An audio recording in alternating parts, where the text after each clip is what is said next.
नमस्कार। प्रादेशिक समाचार के साथ मैं नीलम कुमार। पहले मुख्य समाचार। एनडीए उम्मीदवार जगदीप धनखड़ देश के 14वें उपराष्ट्रपति निर्वाचित।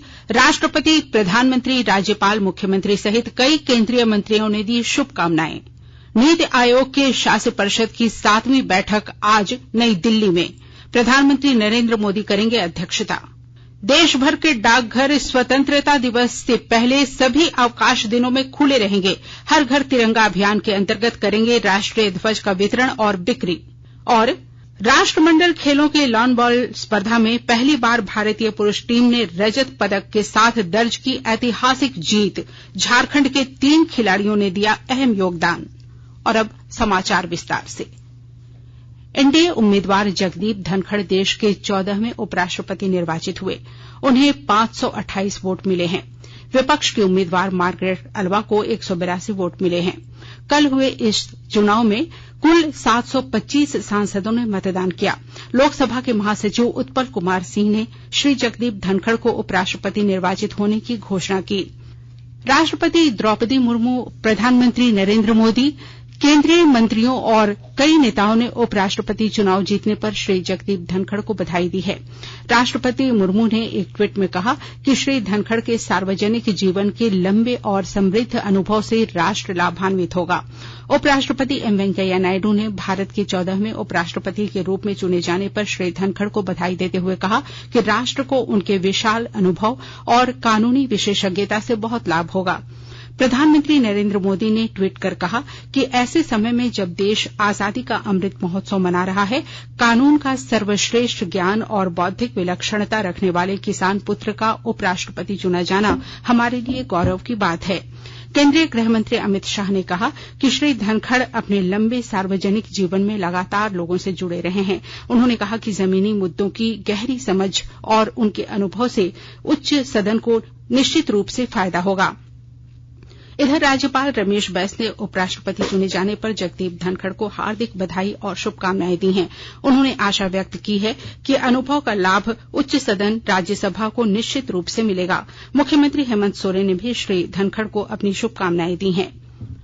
प्रधानमंत्री नरेंद्र मोदी आज नई दिल्ली में राष्ट्रपति भवन सांस्कृतिक केंद्र में नीति आयोग के शासी परिषद की 7वीं बैठक की अध्यक्षता करेंगे। बैठक में केंद्र तथा राज्यों और केंद्र शासित प्रदेशों के बीच सहयोग समन्वय बढ़ाने पर विचार विमर्श होगा।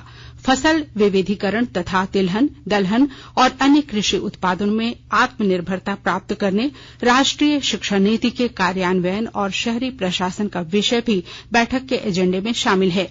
शासी परिषद प्रत्येक विषय पर कार्य योजना और कार्रवाई योजना को अंतिम रूप देगी। कोविड महामारी के बाद देश के अमृत काल में प्रवेश करने और अगले वर्ष भारत के G20 समूह की अध्यक्षता ग्रहण करने तथा उसकी मेजबानी में जी शिखर सम्मेलन को देखते हुए आज की बैठक बहुत महत्वपूर्ण मानी जा रही है। भारत इस महीने की 15 तारीख को अपनी स्वतंत्रता के 75 वर्ष पूरे करेगा। इस वर्ष स्वतंत्रता दिवस आजादी का अमृत महोत्सव समारोहों के बीच मनाया जाएगा। स्वतंत्रता दिवस समारोह के सिलसिले में आकाशवाणी समाचार इंडिया एट 75 शीर्षक से विशेष श्रृंखला प्रसारित कर रहा है। आत्मनिर्भर भारत अभियान प्रधानमंत्री नरेंद्र मोदी के नए भारत की परिकल्पना के अनुरूप मनाया जा रहा है।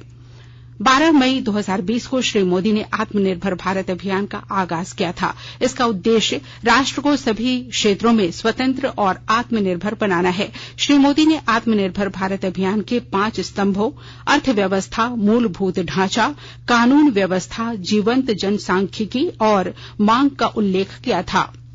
केंद्रीय संस्कृति और सूचना तथा प्रसारण मंत्रालय की ओर से 22 जुलाई से हर घर तिरंगा कार्यक्रम शुरू किया गया है। आजादी का अमृत महोत्सव के तहत देशवासियों में देशभक्ति की भावना जागृत करने और राष्ट्रीय ध्वज को सम्मान प्रदान करने के उद्देश्य से यह कार्यक्रम शुरू किया गया है। अब हर घर की छत पर शान से फहरेगा तिरंगा, गुनगुनाए जाएंगे नव विकास के गीत, आन बान शान का प्रतीक राष्ट्र ध्वज तिरंगा। आइए आजादी के अमृत महोत्सव के पावन अवसर पर इस स्वाधीनता दिवस हर घर फहराते हैं तिरंगा। और लेते हैं भव्य और सशक्त भारत के निर्माण का संकल्प। आइए हर घर फहराएं तिरंगा।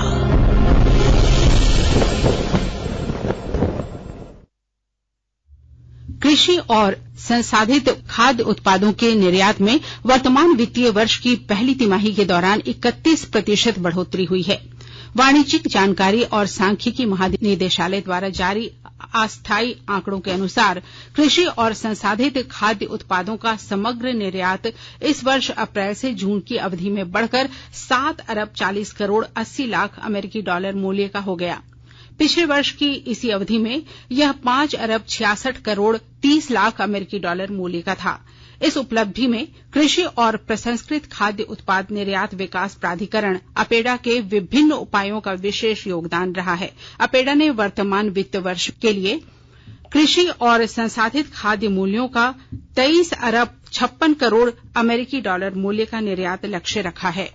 राष्ट्रीय परीक्षा एजेंसी ने सूचित किया है कि केंद्रीय विश्वविद्यालयों में स्नातक पाठ्यक्रम में प्रवेश के लिए कल होने वाली संयुक्त प्रवेश परीक्षा प्रशासनिक और तकनीकी कारणों से 13 राज्यों के 53 केंद्रों पर स्थगित की गई है।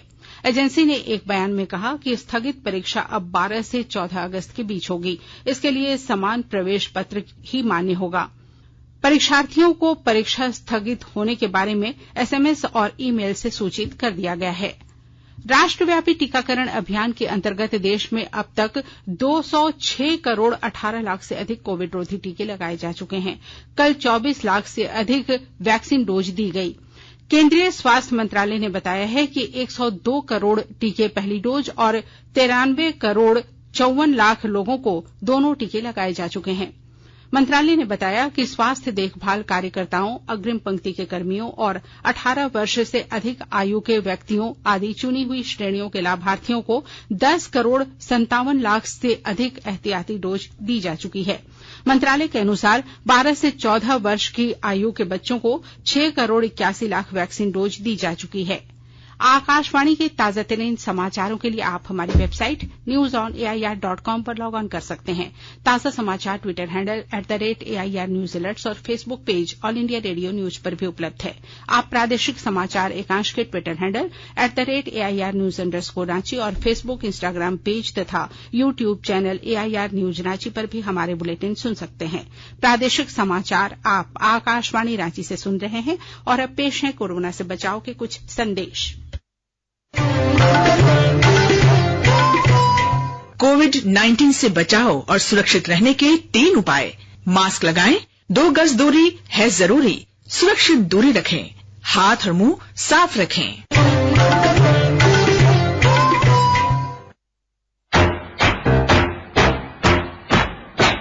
चलो एक शुरुआत करें, चलो एक फैसला आज करें, मास्क नहीं तो टोकेंगे, कोरोना को रोकेंगे, चलो एक वादा करते हैं, चलो एक वादा करते हैं, मास्क नहीं तो टोकेंगे, कोरोना को रोकेंगे। भारत सरकार द्वारा जनहित में जारी।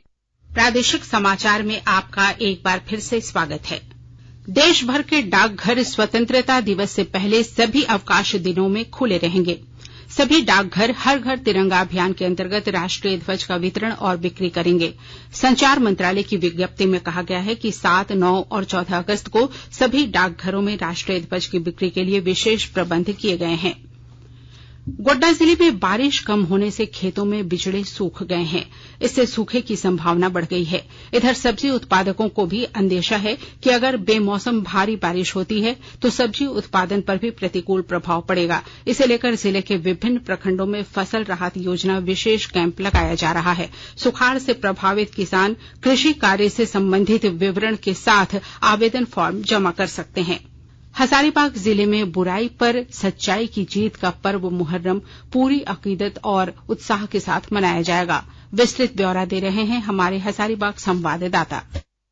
गंगा जमुनी तहजीब का मिसाल कायम करते हुए हजारीबाग के कटकम सांगली प्रखंड के जलमा निवासी अंतु साव का परिवार पिछले 6 पीढ़ी से तजिया बना रहा है। यही नहीं, जब तजिया निकलता है तो सबसे पहले उनके घर के सामने फातिया पढ़ा जाता है। अंतु साव के तजिया के पीछे पीछे पूरे गांव का तजिया निकलता है। अंतु साव के परिवार वाले मिलकर तजिया बनाते हैं और उमंग के साथ तजिया गांव में घुमाने के बाद करबला तक पहुंचता है। अंतु साव बताते हैं कि हम लोग का गांव पूरे देश को आपसी एकता का पाठ पढ़ा रहा है। 5 पीढ़ी पहले भी उठाया है, 6ठा पीढ़ी में हमरे यहाँ उठ रहा है शुरू से, आज करीब 150 साल से। ताजिया माने से हमको खुशी बुझाता है, किसी तरह का कोई बात नहीं। कोई भी धर्म हो, सब धर्म में है, सब जो ऊपरे वाला है, कोई अलग चीज है नहीं।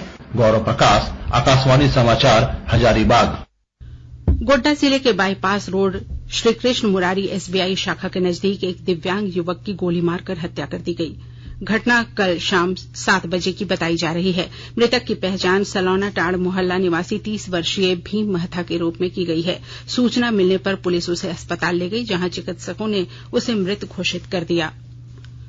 बर्मिंघम में राष्ट्रमंडल खेल में कल का दिन भारत के लिए बड़ी उपलब्धियों का दिन रहा। पुरुषों की लॉन बॉल प्रतियोगिता में पहली बार भारतीय टीम ने रजत पदक हासिल किया।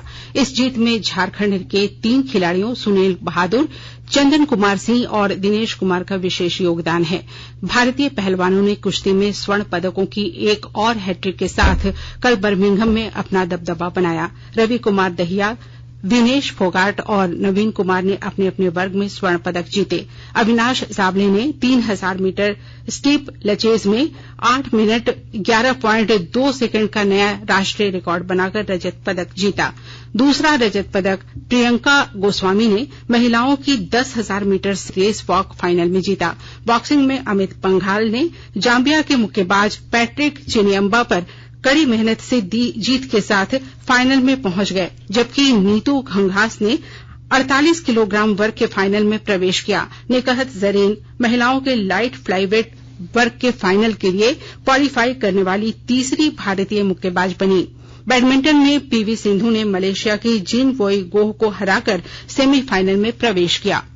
टेबल टेनिस में भारत के अजंता शरद कमल ने सिंगापुर योग इसाक वेक को हराकर पुरुष एकल के सेमीफाइनल में प्रवेश किया। क्रिकेट में भारत ने एजबेस्टन में राष्ट्रमंडल खेलों के महिला T20 अंतर्राष्ट्रीय के सेमीफाइनल में इंग्लैंड को 4 रनों से हराकर फाइनल में प्रवेश किया। भारत अब तक 35 पदक जीत चुका है, जिसमें 12 स्वर्ण, 11 रजत और 12 कांस्य पदक शामिल हैं। राष्ट्रमंडल खेलों की पुरुष हॉकी स्पर्धा में भारतीय हॉकी टीम ने दक्षिण अफ्रीका को 3-2 से हराकर फाइनल में प्रवेश कर लिया है। सेमीफाइनल मैच में दक्षिण अफ्रीका की टीम ने कड़ी चुनौती पेश की। भारतीय पुरुष हॉकी टीम इस टूर्नामेंट में अब तक अजेय रही है। पहले मैच में भारतीय टीम ने घाना को 11-2 से हराया। दूसरे मैच में इंग्लैंड से 4-4 पर मैच ड्रॉ रहा। वहीं तीसरे मैच में वेल्स से 4-1 से जीत हासिल किया और सेमीफाइनल में दक्षिण अफ्रीका को हराया। कल फाइनल मैच खेला जाएगा। और अब अखबारों की सुर्खियां। राज्य से प्रकाशित होने वाले सभी अखबारों ने जगदीप धनखड़ के उपराष्ट्रपति बनने की खबर और आज नई दिल्ली में होने वाली नीति आयोग के 7वें शासी निकाय की बैठक की खबर को प्रमुखता से पहले पन्ने पर प्रकाशित किया है। प्रभात खबर ने लिखा है, जगदीप धनखड़ देश के उपराष्ट्रपति निर्वाचित। दैनिक हिंदुस्तान ने अपनी लीड स्टोरी बनाते हुए धनबाद जिले के चर्चित जज हत्याकांड पर लिखा है, लखन और राहुल को ताउम्र कैद। दैनिक जागरण ने अपने पहले पन्ने पर लिखा है, जज हत्याकांड के दोनों दोषियों को उम्र कैद। दैनिक भास्कर ने लिखा है, दोनों हत्यारों को मरते दम तक जेल, कोर्ट बोला यह संविधान पर हमला। रांची एक्सप्रेस लिखता है, पीएम मोदी की मीटिंग में शामिल नहीं होंगे बिहार के सीएम। वहीं अंग्रेजी दैनिक हिंदुस्तान टाइम्स ने लिखा है, धनखड़ बने अगले उपराष्ट्रपति। और द टाइम्स ऑफ इंडिया ने भी उपराष्ट्रपति चुनाव के नतीजे पर लिखा है, धनखड़ 73% वोट के साथ 14वें उपराष्ट्रपति। और अब अंत में मुख्य समाचार एक बार फिर। एनडीए उम्मीदवार जगदीप धनखड़ देश के 14वें उपराष्ट्रपति निर्वाचित। राष्ट्रपति, प्रधानमंत्री, राज्यपाल, मुख्यमंत्री सहित कई केंद्रीय मंत्रियों ने दी शुभकामनाएं। नीति आयोग की शासी परिषद की 7वीं बैठक आज नई दिल्ली में प्रधानमंत्री नरेंद्र मोदी करेंगे अध्यक्षता। देश भर के डाकघर स्वतंत्रता दिवस से पहले सभी अवकाश दिनों में खुले रहेंगे। हर घर तिरंगा अभियान के अंतर्गत करेंगे राष्ट्रीय ध्वज का वितरण और बिक्री। और राष्ट्रमंडल खेलों के लॉन बॉल स्पर्धा में पहली बार भारतीय पुरुष टीम ने रजत पदक के साथ दर्ज की ऐतिहासिक जीत। झारखंड के 3 खिलाड़ियों ने दिया अहम योगदान। इसके साथ ही आकाशवाणी रांची से प्रादेशिक समाचार का ये बुलेटिन समाप्त हुआ। नमस्कार।